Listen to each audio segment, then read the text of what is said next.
morning, beautiful people. Welcome back to the second hour of LoveBabz, Love Talk. I'm Babz Rawls-Ivy. Today I have in the studio, so I think this is Travis Andrews Yep. and Andy Meyerson. Hello. Yeah. Hey y'all, how y'all doing? Good. How are you? Listen, today looks pretty good out today. Cool. Yeah, Are you all in New Haven now, or are you coming on your way? We are in New Haven right now. Okay. We're in the Commons, I think. Oh yeah. The Schwartzman Center, yeah. yeah. All right, so my guests today are here because they're doing a production, The Living Earth Show, which is a multimedia production featuring music, movement, and visual art. So they're going to be in New Haven one day only today, right? Today's your day at the Yeah, Schwartzman Center, yeah. and you're in the Dome, and the Dome is a beautiful space. I know you've been up there already, Yeah, but we did our sound check and all the stuff yesterday. It's so beautiful. Yeah. it is beautiful. They put a lot of money into it. Looks good. Yeah, really good. All right, so tell me about this show. Why is it called The Living Earth Show? Well, so the Living Earth Show is the name of our group. That's the name of Oh, the show. The show Yeah, itself which is is called confusing. Lyra. The production okay. we're doing here is Lyra, which is basically a recontextualization of the myth of Orpheus that was written by a composer, Sam Adams, that we do with a ballet company called Post Ballet from San Francisco. That kind of is a lot of the dance and choreography was built for film and projection. So much of the story takes place in the American West or in like the kind of inaccessible parts of it. And the choreography is filmed there, which is projected behind us. And then live dance happens at the end. So how did y'all come up with this? Like, how? Because this seems like a lot of collaboration has to happen because it's a lot of moving parts. Oh, for sure. I mean, I think every kind of artistic production has a lot of collaboration and a lot of moving parts. Like, I think we've sort of worked with ballet companies and composers for a long time, and sort of our job is to like use sound to help articulate people's visions in whatever way Okay. that can kind of like manifest. Okay. So the name of your band is The Living Earth Show. Yeah. Yeah. Okay. And That's- so now, do you ever not perform with all the moving parts? Yeah, we perform as a duo all the time. We have like, and under the umbrella of the organization, that we have a lot of other smaller, not even smaller, but just projects that exist autonomously with other names that we're a part of. There's like, we have like a gay rap metal band called Commando. We're doing a project with this amazing poet, Lenny Breedlove, called Trilogy of Terror. And they all have like different individual little names, but they exist autonomously under the umbrella of the organization that we have. Yes. So tell me, how did y'all come together? How did y'all say, you know what, let's get together because we're musicians We and we met should in do grad- this? That's fair. Well, we met in grad school at the San Francisco Conservatory of Music. And we were both kind of like doing things that really were not the standard classical music fare on our instruments. I'm a drummer percussionist. Travis is an electric guitarist, and so we kind of met because we were kind of like outside of the place that we were in. Mm-hmm. And so, do you feel like that's a good place to be in outside right now? Because there seems to be a lot of, at least to me, post-pandemic, there seems to be a lot of creative energy out there. People sort of seizing the opportunity to be creative and like, this is my shot because we were locked in for so long. Yeah, I mean, I think we were sort of. I'm curious how you'd answer that, but like Travis, but I don't know if there's anything necessarily different about that. I think the pandemic kind of accelerated a lot of trends that were already happening in how Mhm. institutions were operating, in like how all sorts of art and music were kind of like changing. It just made that change happen really fast. I think it's true, but like I think like interpersonally, like I see people just really excited to connect. Like people are willing to come see and do things that like they have been starved for years. So like I see like an enthusiasm that's like I think is pretty contagious. I think just in terms of like how much we've been like performing the productions that we made and been traveling, like this feels like a return to 2019 levels of busy, which is great. Just like having to do, these like post-pandemic tasks with a, you know, with a post or pre-pandemic test with a post-pandemic body kind of sucks. Yeah, Mhm. Mhm. So now, where are y'all from? San Francisco. Both of you from San Francisco? Did you know each other before grad school? No, oh, I'm from Baltimore originally. And Okay. And I grew up in southern Wisconsin, but yeah, we met in school, and then we've been like Andy and I have played together almost every day for 14 years. it's true. I know. But that listen, that's stronger than most marriages, let me tell you. Oh So yeah, yeah, it is. I know. For real. For Yeah. real. For real. so what makes you decide to take on a project? Somebody calls you up and say, "Hey, I'm doing this thing." What is the first thing that you think about before you say yes? So we usually start Like this. and yeah, I Yeah. would say that you and Andy's like in our roles, we've kind of grown from just being instrumentalists. Like Andy's artistic director, it often comes from Andy. And so what that means, like my role in that capacity, my job is to sort of like function in a commissioning capacity, right? So like if there's artists who are making work that feels important and feels like needs as much of a platform as possible, our job is to be like, hey, can we as an organization, as a band, as an ensemble be useful in whatever it means to articulate your vision?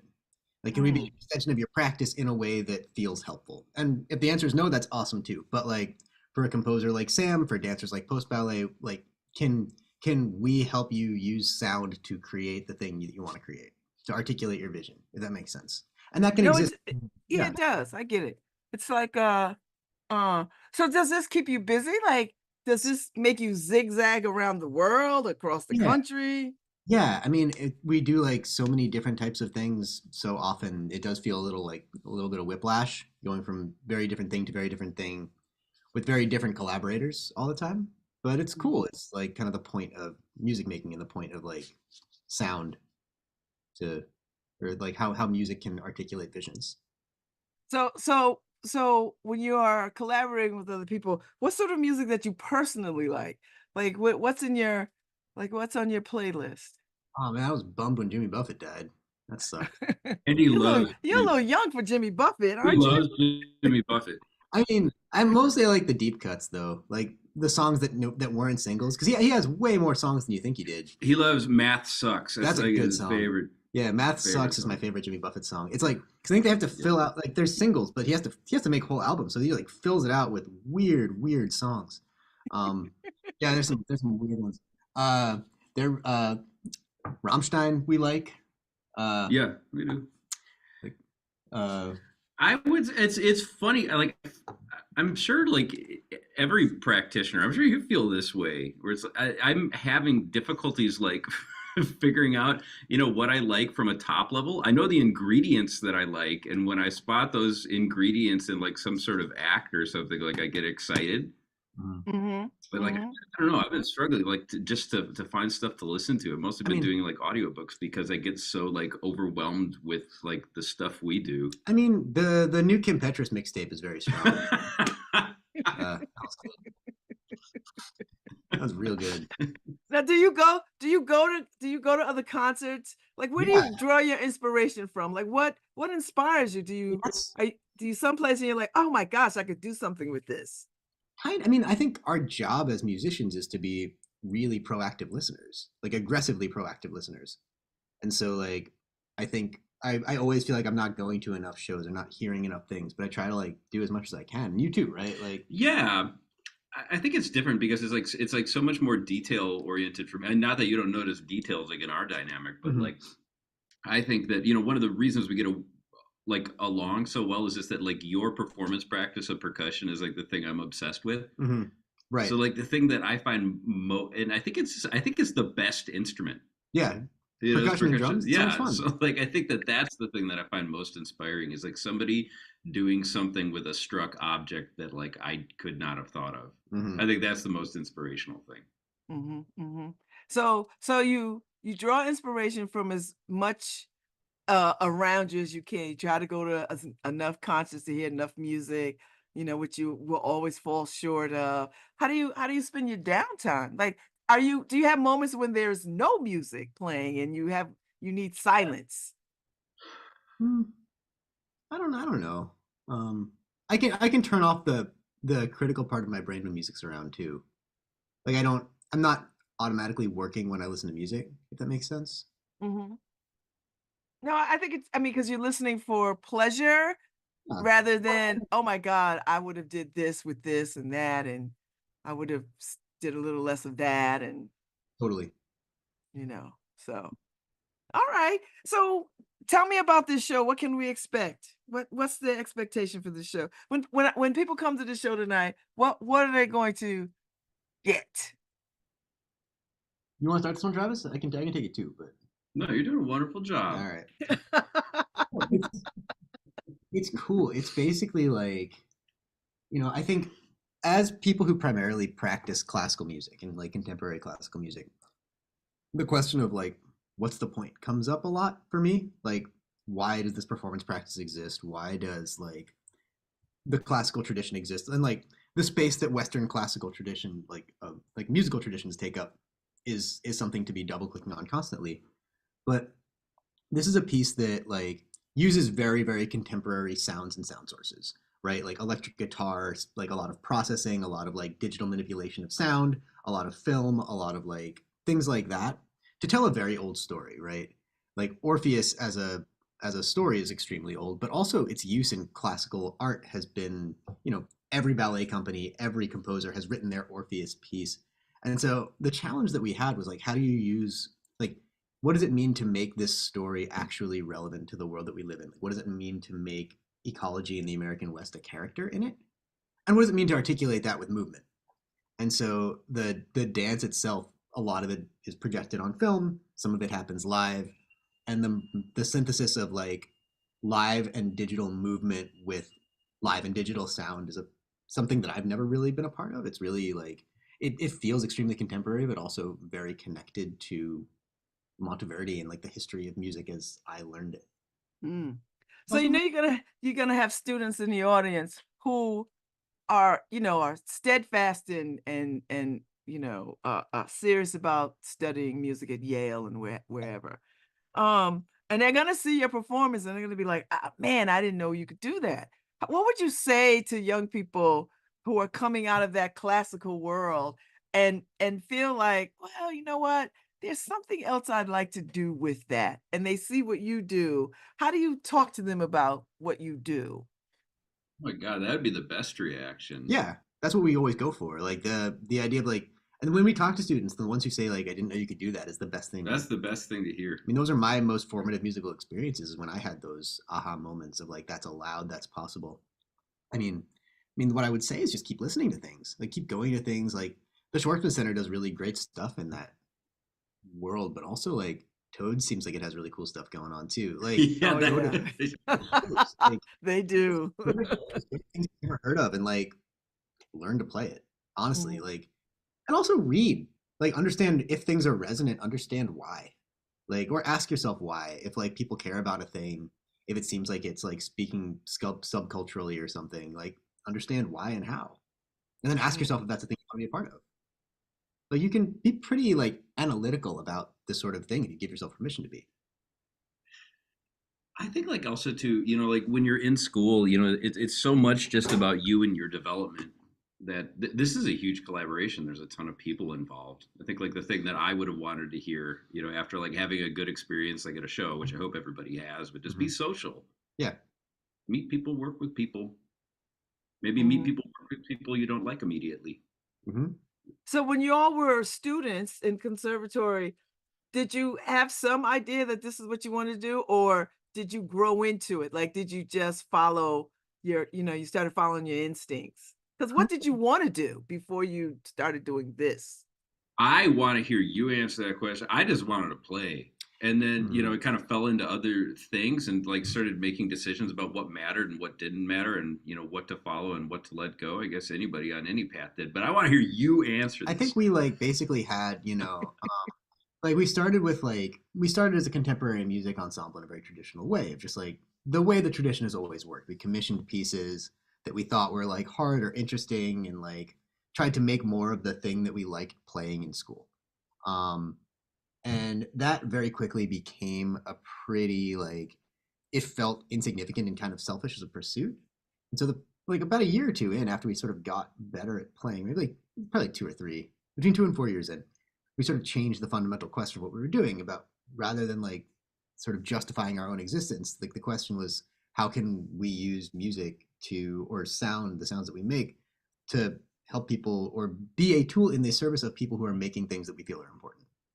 And changing that research question, like, kind of grew out of like a practice of playing chamber music in a way that felt traditional and like not necessarily irrelevant, but it didn't really feel worthwhile as the be all and end all goal of what we were doing, as opposed to like, but then seeing how music could articulate these things, these visions, these perspectives, felt like the reason to be doing what we did, that also synthesized other interests outside of music. Hmm.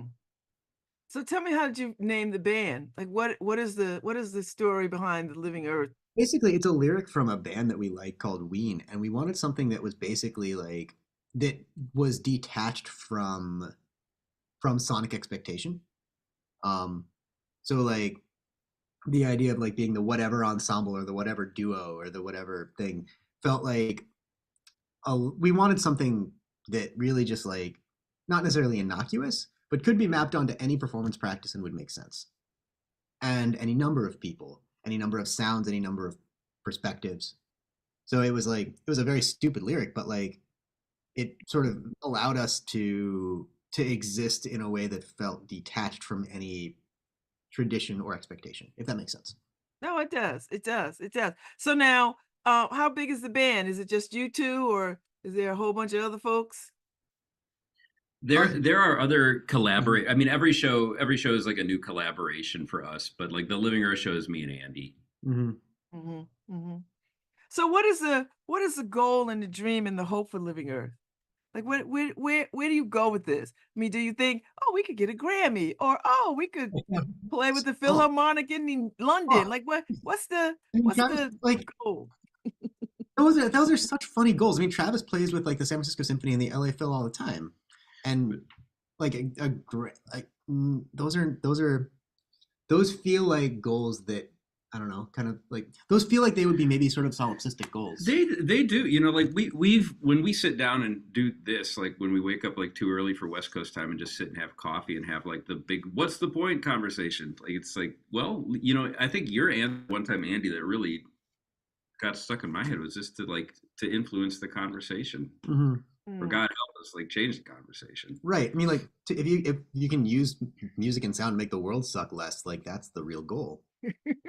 Oftentimes, those signifiers of institutional support and success do more harm than good, or they sort of solidify or perpetuate systems that we don't necessarily believe in, like artistically, creatively, culturally, socially, politically, all those things.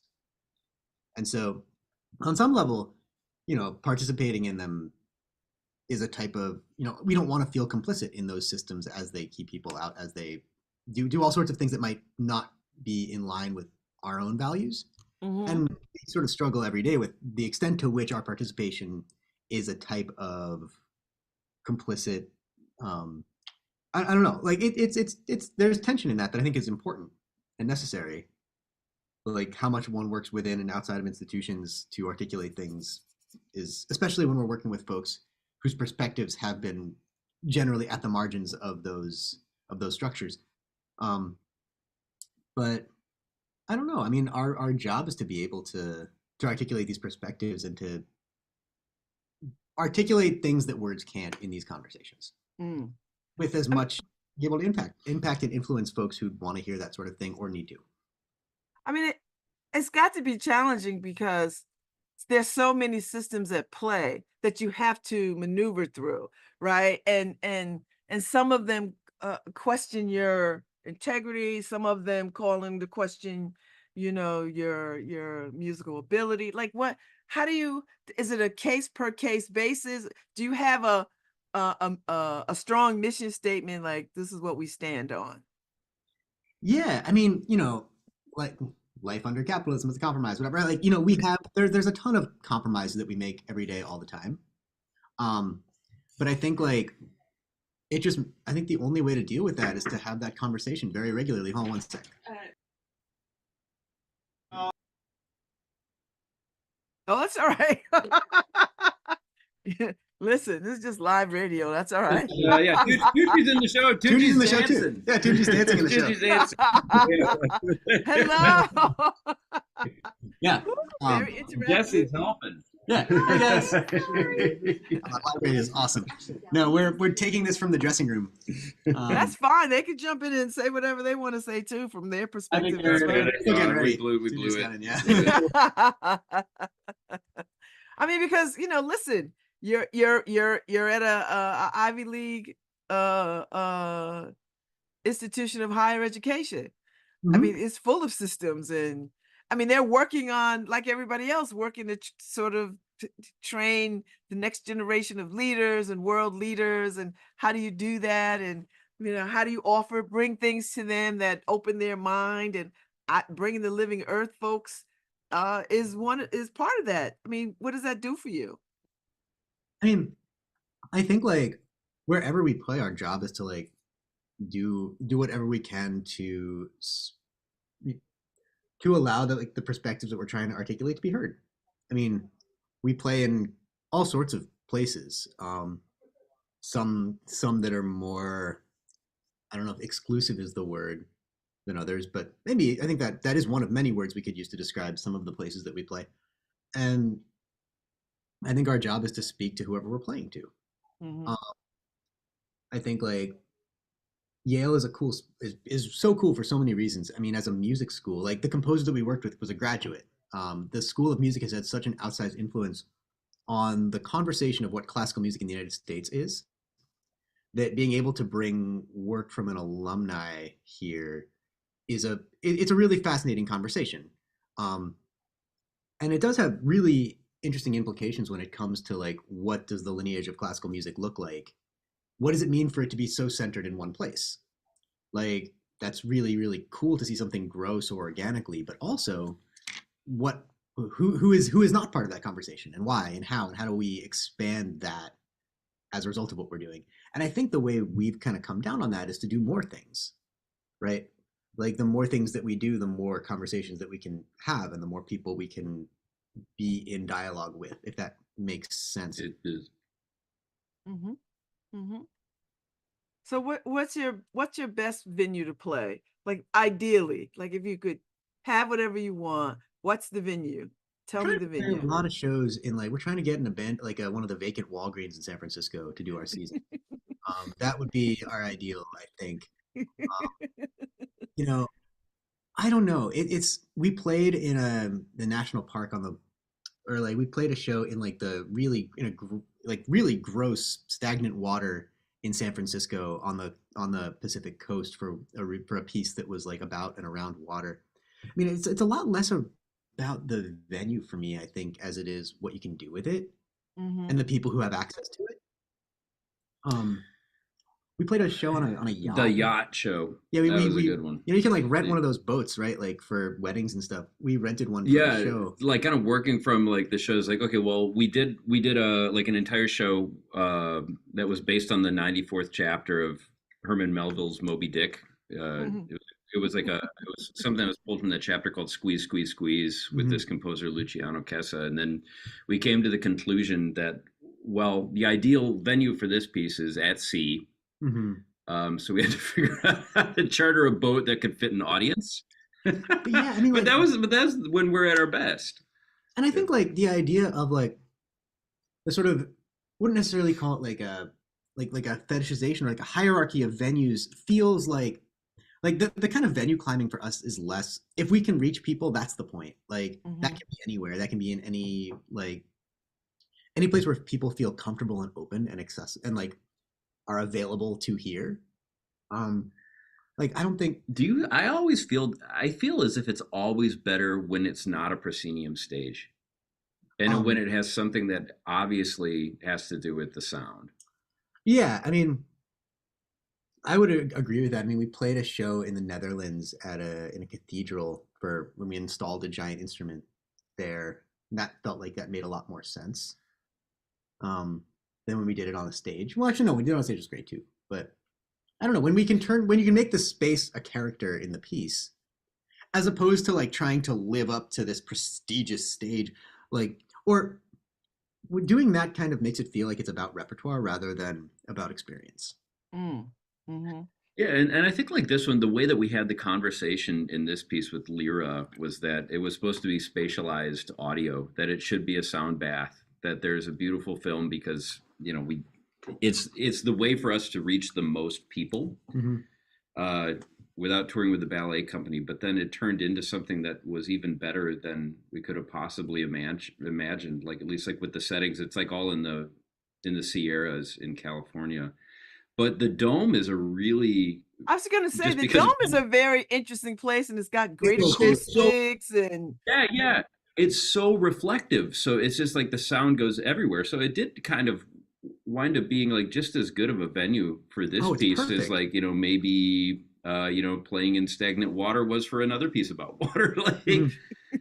yeah, I mean, the dome is as good of a room as we've ever been in, like for this piece. Oh, it's beautiful. And like because it's so intimate in there, like you can really see and hear every detail. Mhm. And you feel kind of connection in a way that like maybe in a proscenium stage would be lost. So I like there's it. everyone's kind of together in a very different way. So now, did you choose the dome, or they We talked invited about you to what play in the dome? I think they like we talked about what venues were possible within the Schwartzman Center, and that one just felt perfect. But we've Because been like Yeah. it's around. It's an amazing yes, because they complex. got a lot of space in there. Like they've got, the commons and the this and the that and the president's room, all this, but the dome, I think is something special. So Yeah, They didn't show us the president's room. I do. Well, I don't think it was for lack of trying. I think it was time. But this is our first time. This is our first time here. We really want to make a good impression. I think Hmm. like that's a great room to start in, and and and, especially and for this piece. I can't imagine like doing it in any other room Yeah, here, other than the was it President's Room? yeah. That's one we didn't see. so do you get to teach a class today, or are you Well, just chilling? Yeah, well, tomorrow. Are you gonna teach a class tomorrow? we Yeah. have two shows today and a sound check, so we're gonna be pretty on it. Okay. Well, I know about the show. I didn't know there were two shows, but okay. So today you're doing it, Lyra. We're doing it Um, twice today. Yeah, I think the first one's at 4. Yeah, I think maybe the second one's at 7:30. Yeah, Is I that think right? so. There's a oh, 4 o'clock okay. and a 7:30 show. Yeah. Okay, that's pretty good. And it's today at the Schwartzman Center in the Dome. Mhm. You're doing Lyra, a program of live music, film, and dance. So, how do you like New Haven? Have you had pizza here yet? Okay. Yeah, so I didn't know this. Andy has long been aware of like the pizza reputation in this town. And then like I'm sorry, don't hate me, but I didn't believe him. Do But you yeah, like not know Paul Giamatti, who was just talking about pizza on Jimmy Kimmel the other night? He was talking about New Haven pizza because he's from here. it was a pretty short Google search to find out the reputation of this town and pizza. So yeah, on our walk in this morning, we're like, okay, we got to do pizza. Like You Where today's gotta gonna have be where pizza. would you You recommend can't we? come here without pizza. yeah. Okay, yeah. Where should I take a pizza Where would one skeptic? go? Well, there's the trilogy: Frank Pepe's, Sally's, and Modern. Okay, So that's the Well, holy trinity right there. I've for heard of sure. 2 of And those. and then on the record, is there one you would recommend of the three? Well, because here's the thing. I have a severe dairy allergy, so I Mm, have Yeah, to have vegan cheese. So I yeah, uh, go to Nolo on State Street, and they have a beautiful vegan cheese menu mm, pizzas. I mean, they're yeah. well done in the New Haven yeah, style, yeah. Is it and like the they're very cashew tasty. base or what? I they might be. I don't know, but they're really good. And when I want pizza, that's where I go. What are the definitive properties of a New Haven pizza? Oh my God. Now you're gonna start a war. I mean, I think the Yeah. thin crust, Okay, good. char, a little char on that crust. Char. All right. Does the Um, char have to come from Woodburn? yes, It does. maybe. Ah. Okay. Okay, debatable. Dayton's a pizza entered the chat. Oh, There that's we my did. that's my that's my producer. See, Yeah. All right. New Haven is a very pizza war town, so you have to pick a side. So I don't want you to be caught Yeah. out there without a pizza credit to your name. So This I is mean, this is where the art's at. Right here is this pizza convo. yes, yes. So Get out there and have somebody walk you to a pizza place or take you to a pizza place and get some good pizza in you so you can legitimately enter into these pizza wars. I would do We that need carbs. after the Yeah. show because that would that would make a really bad show beforehand. Well, maybe Really? a Because very of carb content. Oh, yeah. Or maybe somebody will order. What do you like on a pizza? oh my God. Please don't say pineapple. Yeah, don't. I do. I like kids pizza. I know it's a kids pizza. I don't care. I think it's a great pizza. I also like, that's the sweet side of things. Savory, I will absolutely go for an anchovy. Anchovies are great. Absolutely. Yeah, anchovies rule. Okay. All right. Okay.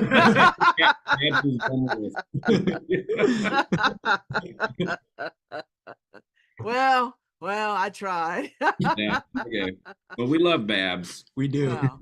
I'm so glad that I had opportunity to talk to y'all and thank you for making the time before your sets today, because I know how busy you are and you have to get these sound checks done and you got a lot of moving parts to this thing.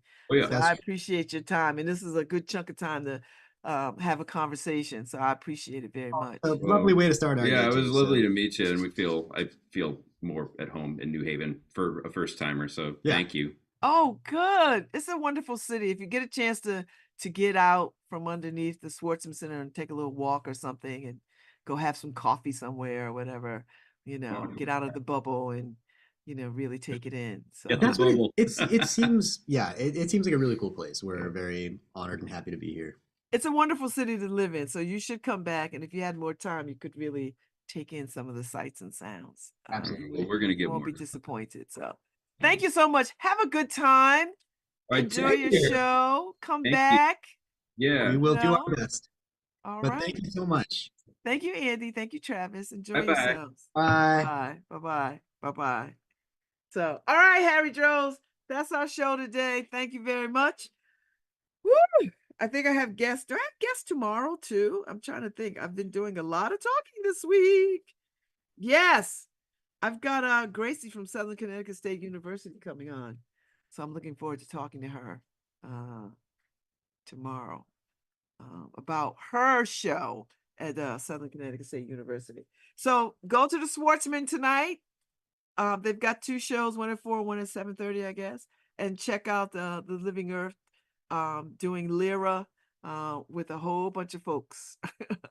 Dancers, musicians, film, music, all of it, so get in there, check it out. Thank you, Schwartzman Center. Bye, Paul. Bye, Harry. I'll see y'all tomorrow.